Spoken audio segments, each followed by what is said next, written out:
put this trellis up about a year and a half ago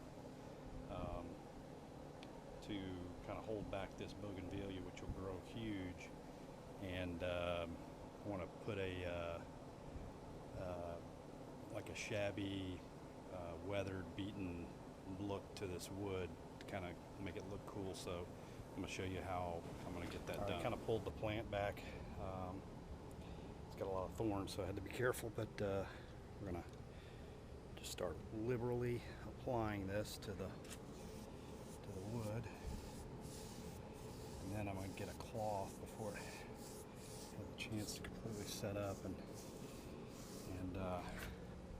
wipe off the excess to even thin it out. You're just kind of looking for give it a weathered edge, you know, like the wood's been sitting out here. Take away this green, pressure treated look. Right now, wipe off some excess of this. Just even with it cut as far as I cut it, it's still come out a little blacker than I wanted, but take a little bit of mineral spirits and put on this rag, this paper towel. Take even a little bit more off of it.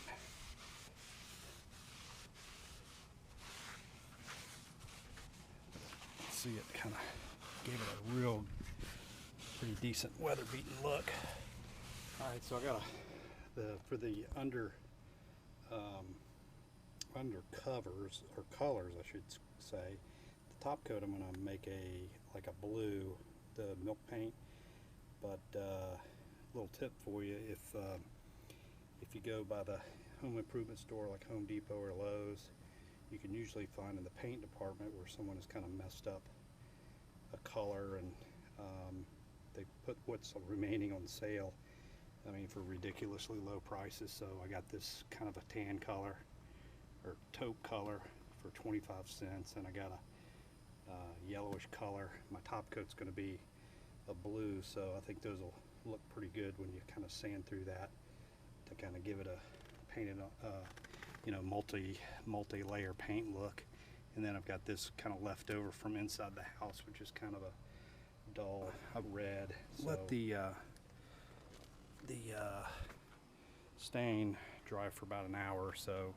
If you were wanting to do some kind of nice finish on it, you would probably let it cure for a little bit longer, but since I'm kind of want it to be a shabby look, and if it peels a little bit, I don't really care. Right, so got it pretty good with the yellow.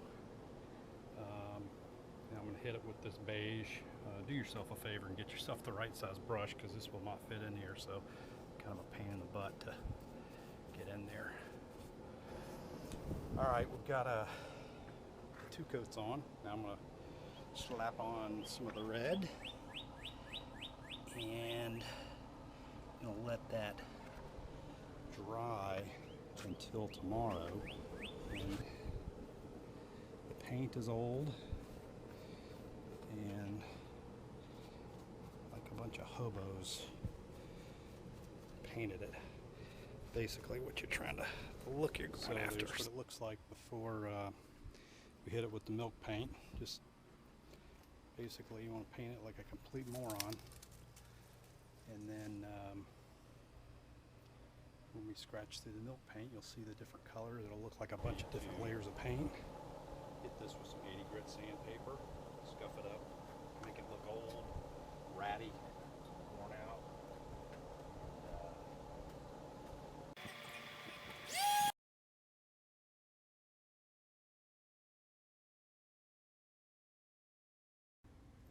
Alright, so here's what I want to use for my recipe for milk paint. You can buy this stuff either in powdered form or regular milk paint from people that pre-make it, but I think it's pretty expensive. I actually made this a milk paint recipe a few years ago and just painted a board with it just to see what it looked like, and it turned out pretty nice. Unfortunately, I didn't save that recipe, but basically what I got here is a 3 cups of cottage cheese, a package of instant milk, non-fat instant milk, that makes about a quart, some borax, some linseed oil.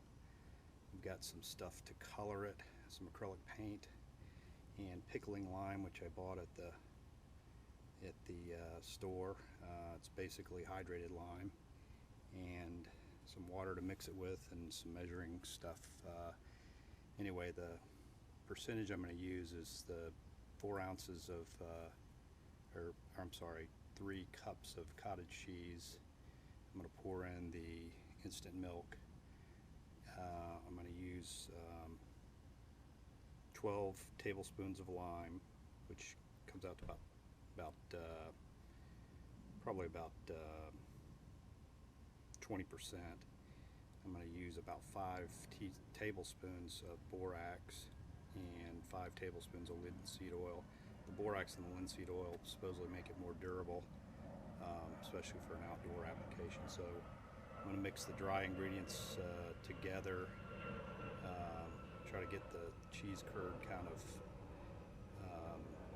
mixed in with all that, and then start putting some water in it and make it the consistency that we need. So I'll show you what it looks like when I get done.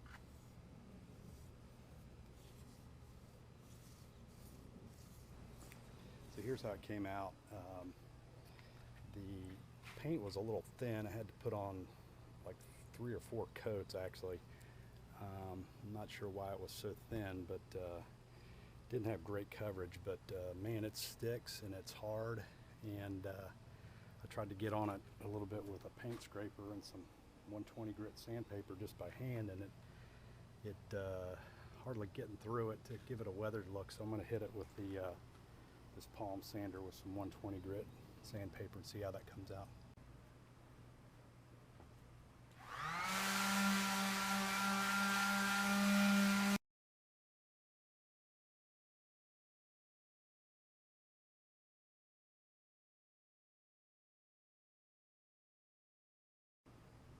Good time as any to break this baby out. It's hot.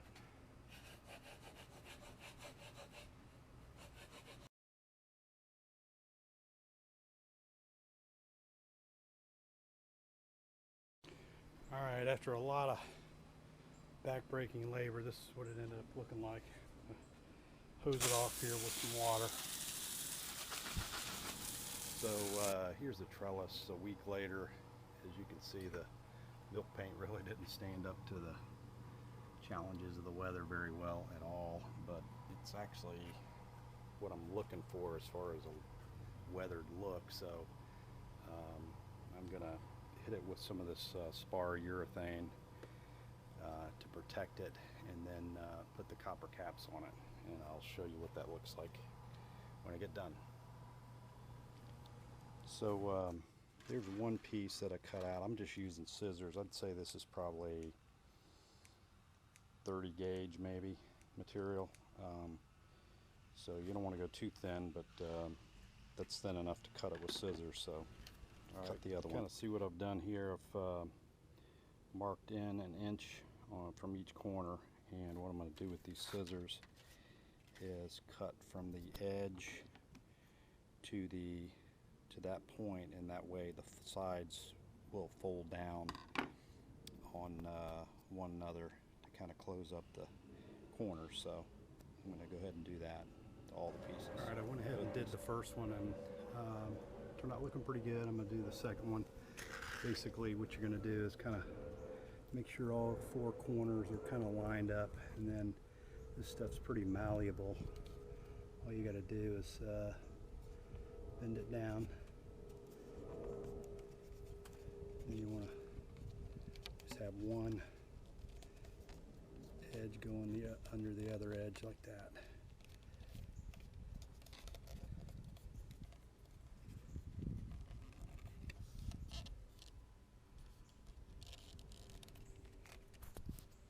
This here, and then I've got some copper brads to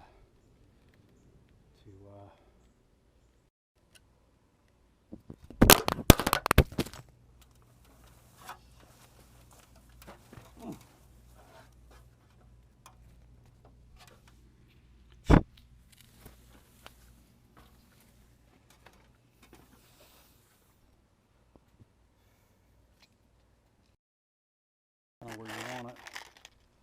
Let's get a tack. Put 2 tacks on each side.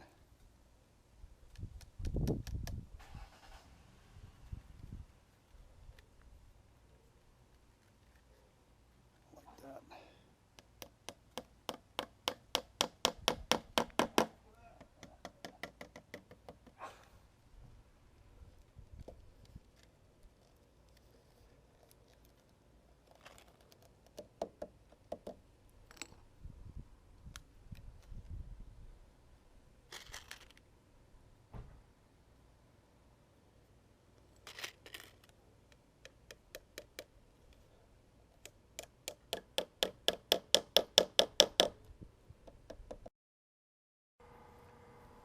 Okay, here's the trellis about 2 weeks after I finished up the copper tops. These copper tops will patina eventually into a really nice green, but the spar varnish is holding up well.